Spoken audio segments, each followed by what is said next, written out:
Paris, 18th century. A city expanding faster than it can breathe. The cemetery of Les Innocents has become a health catastrophe. Mass graves collapse, bodies surface. The air itself turns dangerous. In 1786, authorities begin a nocturnal operation. Bones are transported through streets at night in covered carts, accompanied by priests chanting rites for the dead. They are lowered into former limestone quarries beneath the city.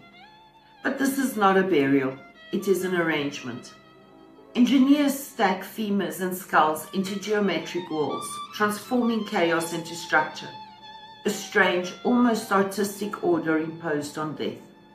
During the 19th century, the tunnels become a curiosity.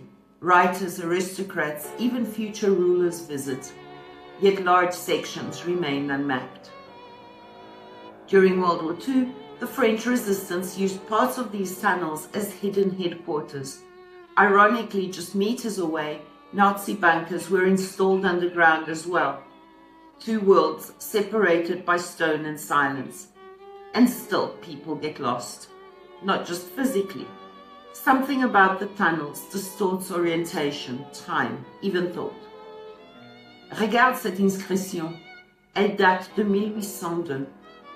On devrait sortir? Oui, mais où est la sortie? The tallest castle in France rises quietly over the Loire Valley, its elegance masking a rupture in time. Charlotte de Brezé, daughter of King Charles VII, lives here in the 15th century. Her marriage to Jacques de Brezé is political, not passionate.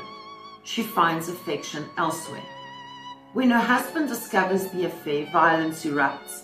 The lovers are killed within these walls. But what lingers is not just the crime, it is the emotion behind it. Jealousy, betrayal, humiliation. Centuries later, residents describe hearing moans in the early hours. The figure of Charlotte appears, dressed in green, her face said to be grotesquely altered. The current owners of the chateau acknowledge her presence and simply live with it. Pourquoi elle reste ici? Parce que certaines histoires ne finissent pas. The year is 708. Bishop Aubert of Avranches claims that the Archangel Michael appeared to him demanding a sanctuary be built on this rocky island. Legend says Aubert hesitated until the Archangel pressed a finger into his skull, leaving a physical mark. Construction begins. Over centuries, the abbey grows into a masterpiece of medieval engineering, defying gravity and tides. But by the late 18th century, faith is replaced by revolution. The abbey becomes a prison nicknamed La Bastille de Mer. Political prisoners are brought here, chained, isolated. Massive wooden wheels, powered by prisoners walking inside them, are used to haul supplies. The sea isolates the island, but it also traps sound. When the tide rushes in, it surrounds the mount with a roar that feels almost alive. Some visitors say that beneath the wind, there are voices layered within it. Brocéliande is not just a forest, it is a narrative landscape. Medieval texts place the stories of Merlin, King Arthur, and the Lady of the Lake here. Knights entered these woods seeking glory, love, or redemption. Many did not return. But beyond literature, the forest has a long pre-Christian history. Druids are believed to have performed rituals here. Megaliths and sacred springs dot the land. Even today, hikers report disorientation. Paths seem to shift, landmarks appear, then vanish. It is as if the forest remembers being a place of initiation, where one must lose themselves before finding anything. On a une carte. Oui, mais la forêt ne la suit pas. The Dordogne, 16th century. A region shaped by the 100 Years' War, filled with fortified castles and fragile alliances. Within Puy-Martin, domestic suspicion becomes imprisonment. Thérèse de Saint-Clair is confined by her husband in a remote room. No trial, no proof, just accusation. She spends decades there. Isolation reshapes the mind. When she dies, her story spreads, carried by whispers more than records. Today, visitors describe a soft rustling in the tower rooms, a presence that moves without sound. Not violent, not aggressive, just enduring. Versailles is control made visible. Built by Louis XIV, the palace was designed to centralize power and keep the nobility under watch. Etiquette became a weapon. Every movement observed, every glance meaningful. But beneath the choreography, tension simmered. By the late 18th century, revolution grew. Hunger outside the gates contrasted sharply with opulence inside. In 1901, two English women, Charlotte Anne Moberly and Eleanor Jourdain, claimed to experience a time slip in the gardens. They described encountering figures in outdated clothing, including a woman sketching, believed to be Marie Antoinette.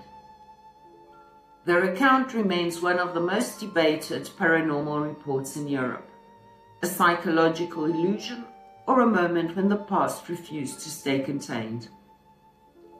Françoise de Foix, a noble woman entangled in royal politics, became the mistress of King Francis I. When she returns to her husband's estate, she carries both prestige and danger. In 1537, she dies suddenly. Rumors spread quickly: poison, jealousy, revenge. Every October the 16th, locals say her ghost returns, walking the same corridors she once knew, dressed in white, as if replaying her final hours. History here is not written once, it is performed again and again. June 10th, 1944. The village is ordinary. Shops open, children play.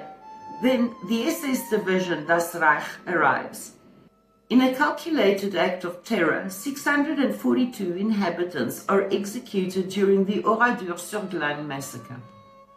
After the war, General Charles de Gaulle makes a decision. Do not rebuild the original village. Leave it as it is. A memorial, a warning. Walking through Oradour today is like stepping into a photograph that never developed fully. Objects remain, but life does not. No folklore is needed. The weight of reality surpasses it. C'est trop silencieux. Oui, parce que tout a déjà été dit. In the stillness of a Breton night, a legend takes root. A young bride is buried alive by unknown men near the chateau.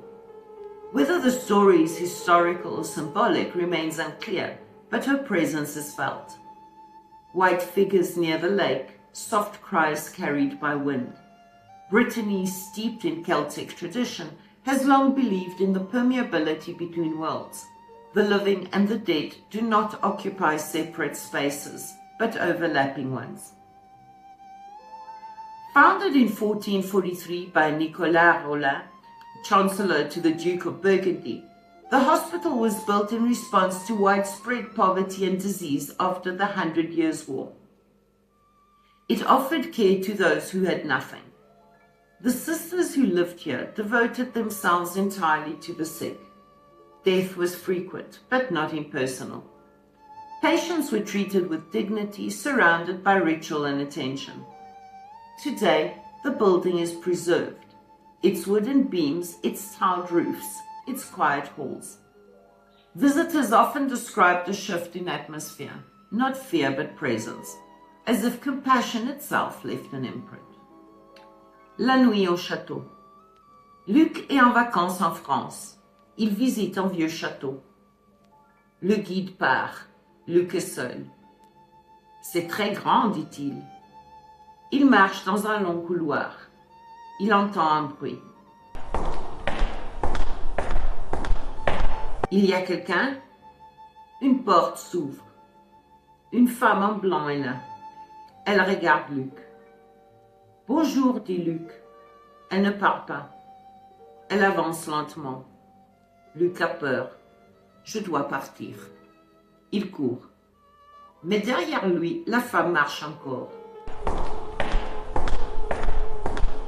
Luc sort du château. Il regarde derrière lui. La porte est fermée. Mais à la fenêtre, la femme est là. Elle regarde encore.